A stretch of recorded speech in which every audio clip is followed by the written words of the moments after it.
This occasion of confirmation is a perfect time for us to reflect a little more deeply on the gifts of God and how we receive them. Central to our understanding of confirmation is that these gifts of the Spirit are given to us, and the idea, the image of gifts is good because we all have had that experience of receiving certain gifts and then putting the box back in the back of the closet and forgetting that we had it in the first place. So there is a great danger with the sacrament of confirmation for us to say, oh yeah, I received that somewhere along the way, and then not to think much about it anymore at all. But your presence among us is a chance for all of us to be reminded of the significance of this gift. And certainly I want to impress upon you that as you receive this gift today, that you keep it front and center in your life. So we should ask, well, why do we receive this gift? What is it that God is asking of us when we receive the sacrament of confirmation? Well, it is a broad gift. The gifts that we receive, wisdom, knowledge, understanding, fortitude, these are gifts that are meant to really pervade every aspect of our lives. To really grasp confirmation is to recognize that God's desire is to be central to all that we do, not to part of what we do. Not to those times when we come into the church and celebrate, but as we live and move and have our being, as the scriptures tell us, God is there present for us. And when we truly grasp the gifts that he gives, then all of life is enriched. The joys of life become more joyful. The challenges of life are more easily met. The obligations and responsibilities and aspirations that we have, we are able to accomplish with greater fruit, all when we allow God to work in and through us, when we are conscious that living our lives of faith is a matter of cooperating with God. In general, we can look at confirmation as a time when God sets us out on the mission he has for us. This is what happened in the first Pentecost. When the apostles were given those gifts of the Spirit, they burst out of that room filled with boldness, and they began the work that brought the faith to all corners of the world, including us here and now. They had their mission strengthened by the Spirit. You have your mission strengthened by the Spirit. Some of that is individual and unique, God forming and shaping each of us according to his plan. And some of it is more common for all of us. And I am struck today by the parts of the mission that are more common because of the readings that we have. If we are to carry out our mission, part of that is that we have to be witnesses to the power of God in the world. What does it mean to live with God? We are sent into the world so others may know what it means to live with God. Well, the 10 Commandments are part of understanding that. We might think of the 10 Commandments as rules. Don't break the rules or you get in trouble. But that's not what God is doing when he tells us these commandments.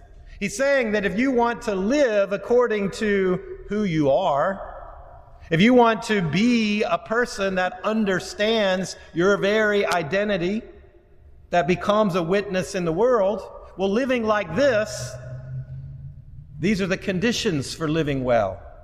Living according to these commandments, this points people to what has greatest value in the world.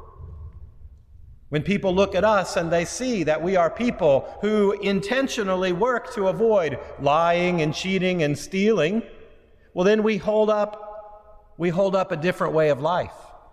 We help other people to take a moment to consider what is of greatest value. Now, there are lots to choose from, of course. We have these 10 commandments, and I want to hone in on one in particular today, the one that's reflected in the first 3 commandments, because it's also the commandment that's reflected in the gospel today. We are well aware of the famous story where Jesus loses his temper and overturns the table. It's a rare glimpse into the life of Jesus. But what he says is, stop making my Father's house into a marketplace. Well, what was my Father's house? It was the place of worship.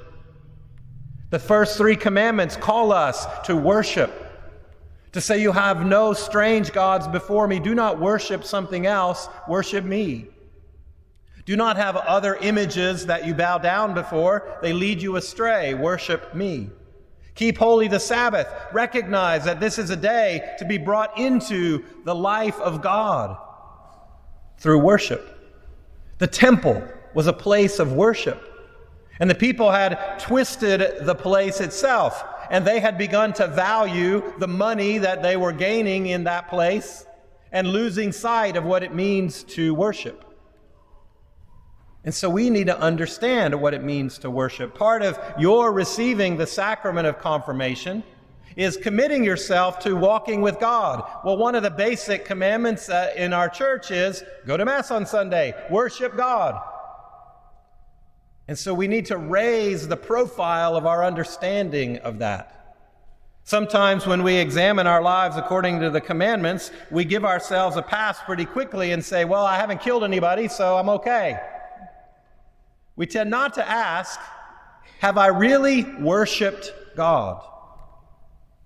Have I really worshiped God is a different question than, did I go to Mass on Sunday? We can sit in the pew every Sunday and not worship God. So we need to understand, what does it mean to truly worship? Now, for our understanding and that of the Scriptures, the technical definition of worship of God is the offering of a sacrifice to God. The reason that they were selling animals in the temple in the first place was that those animals were sacrificed to God. When Jesus comes along, he changes it and he says, animals are not sufficient. Animals will not accomplish what you need to be set free from sin and death. And so Jesus says, I'm going to give you a new sacrifice. Myself.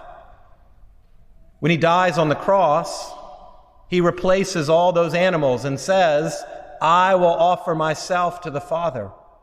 And our understanding as Catholics then is that, like the temple of old, we have the altar in the center of our worship. And on this altar, what happens is Jesus turns bread and wine into his own body and blood. And when the priest holds up now the body and blood of Jesus and says, through him, with him, in him, that is the offering to God of worthy sacrifice for our benefit. So that's the technical reality. When worship is offered, when sacrifice is offered, then God is to be worshiped. But it is also meant to be a personal reality. We are to make an offering to God of our lives. We are to say to God, I am in church today because I need this offering. To acknowledge, because of my sin, because I wander away from God, because of being human, I need what God is giving.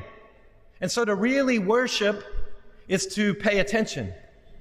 To acknowledge that as the sacrifice is offered to the Father, I stand ready for my part.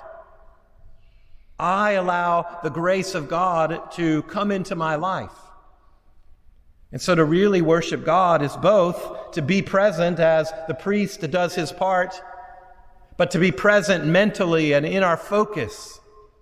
Because the priest is not meant to stand alone at the altar. The priest is meant to lead all who worship in this offering to God. And so each of us has a role to play to turn our lives over to God. And so we need to work on that simple act of paying closer attention. At this Mass today, as I hold up the body and blood of Jesus and say through him, with him, in him, ask yourself how this can mold and shape your life. How can you draw strength from God so that as you are sent out the doors at the end of Mass, you do so renewed by the power of God at work in you? Now, some people question, why would we want to be close to a God that demands our worship? Doesn't that seem kind of arrogant that he would demand that we worship him? And there are many who have walked away because they can't make sense of why we would have a God like that.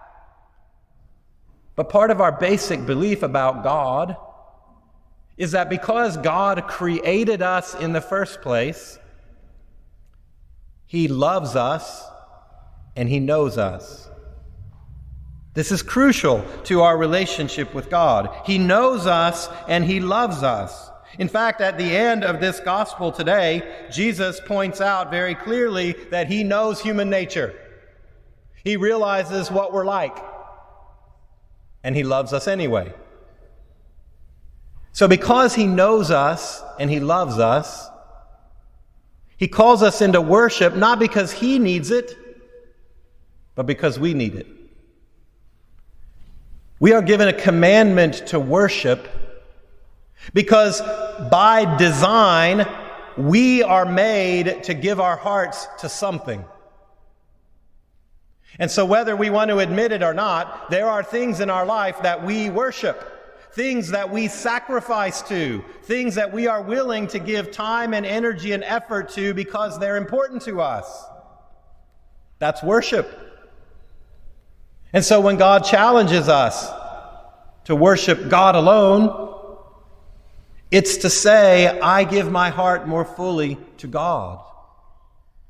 That I recognize that I am tempted, that I am drawn to give my heart to something else. But when I give my heart, my life to God first of all, then everything in my life falls in order. That's what I meant at the beginning. When we receive the gifts of God, then every part of life is richer. It does not mean that we don't take advantage of the beauty and joy of this world. It means that we have to keep everything in order, worship God first, so that our hearts are not taken away from God by the things of interest or the things of responsibility in this world. When we fail to worship, then we tend to lose sight of what matters most in the world. When we find ourselves pursuing the things that this world offers, what's happening is we are settling for much less than God desires.